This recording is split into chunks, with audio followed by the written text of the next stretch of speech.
ধর্মনগরে রবীন্দ্রসঙ্গীত প্রশিক্ষণ কর্মশালায় উপস্থিত খ্যাতনামা শিল্পী মনোজ মুরলী নায়ার।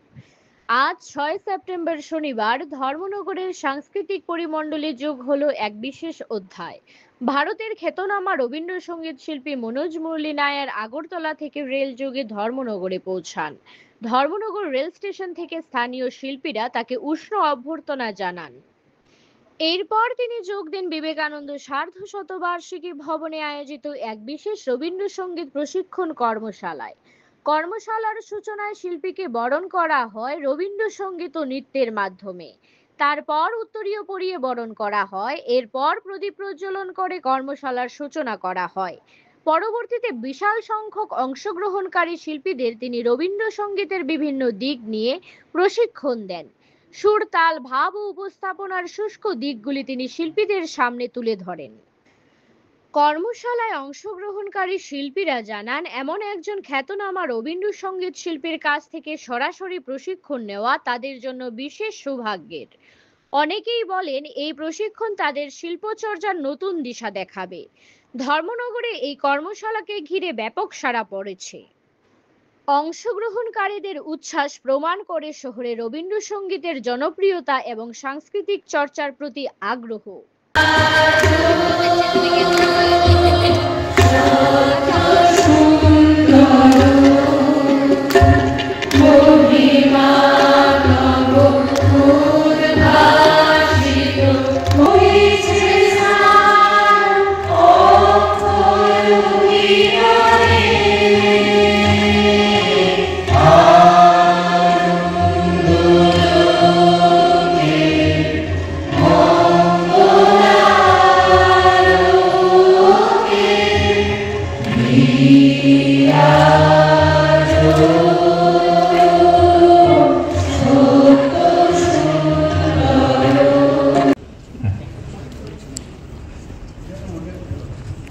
মোরা তাঁরই কাজের সঙ্গী,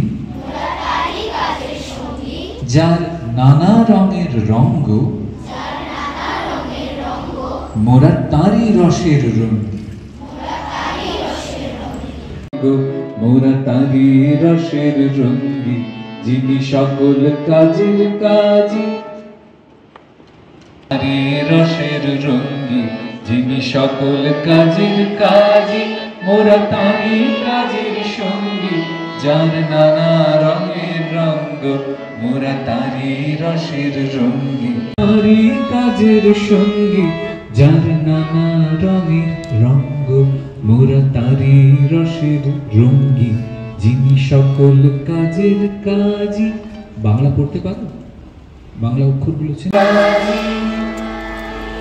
তার বিপুল ছন্দে ছন্দে মোরা যাই চলে আনন্দে, তার বিপুল যেখানে লাভ করে জীবন মরণ ঝরে, যেখানে লাভ করে জীবন মরণ ঝরে, আলোদন যৌবনের দূত, সকল কাজের কাজী, মোরা তাঁরই কাজের সঙ্গী, যার নানা রঙের রঙ্গ, মোরা তাঁরই রসের রঙ্গী, যিনি সকল কাজের কাজী, মোরা তাঁরই কাজের সঙ্গী, যার নানা রঙের রঙ্গ, মোরা তাঁরই রসের রঙ্গী, মোরা তাঁরই কাজের সঙ্গী, যার নানা রঙের। খিদে আছে। শিল্প সংস্কৃতি কখনোই জোর করে ইনজেক্ট করা যায় না, অর্থাৎ ইনজেকশন যেমন পুশ করে দিতে হয়, এখানে যেন একটা স্বতঃস্ফূর্ত ব্যাপার রয়েছে। এবং রবীন্দ্রনাথের গান আমরা সবসময় হয়তো যারা বাংলায় থাকি আমাদের মনে হয় যে এখানেই বোধহয় সব থেকে বেশি বাঙালিয়ানা বা রবীন্দ্রনাথ নিয়ে চর্চা হয়। এই ধারণাটা ভুল।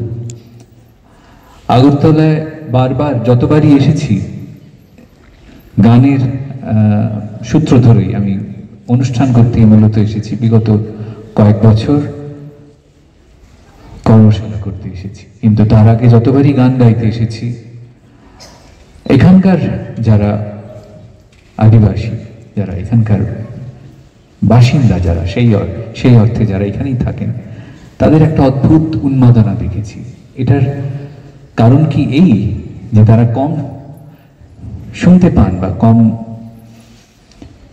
মানে শিল্পীদের কম পান, তাই কি এই উন্মাদনা? কিন্তু আজকে তো এসে আরো ধারণাটা বদলে গেল যে না, চর্চা করার যে উন্মাদনাটাই হচ্ছে আসল উন্মাদনা। গাইবার উন্মাদনা বা শিল্পীদের দেখার উন্মাদনার থেকেও চর্চা করাটা ভীষণ বেশি জরুরি, এবং সেটা এখানে খুব নিষ্ঠা সহকারে হয়।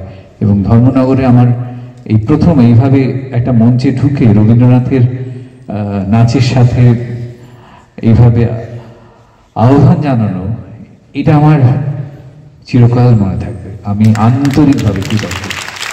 এত সুন্দরভাবে আহ্বান জানানো এই কোনোদিন দেখিনি। তাই আপনাদের সকলকে অনেক অনেক ধন্যবাদ, যারা মঞ্চে আছেন, যাদের সাহায্য ছাড়া এইভাবে একটা আয়োজন করা অসম্ভব, তাদের প্রত্যেকের কাছে নতমস্তকে আমি আমার কৃতজ্ঞতা ব্যক্ত করছি। ধন্যবাদ। আজকে যে মানুষটি আমাদের মাঝে উপস্থিত হয়েছে, তাকে শুধু পশ্চিমবঙ্গবাসী নয়, শুধু ভারতবাসী নয়, তাকে সমগ্র বিশ্ববাসী তাকে জানেন। বিশেষ করে শিল্প, সাহিত্য, সংস্কৃতি, কৃষ্টি, পরম্পরা এবং রবীন্দ্র সৃজনের জগতে যারাই বিচরণ করে, তারাই মনোজ মুরারি নায়ার এই নামটি তারা জানেন। আমি তাকে আমার ভাই বলে সম্বোধন করেছি। তাকে বলবো যে ঘরটাকে আমরা আজকে বসলাম, এটা পৃথিবীর অন্যতম শ্রেষ্ঠ সমাজ বিপ্লবী স্বামী বিবেকানন্দের নামাঙ্কিত।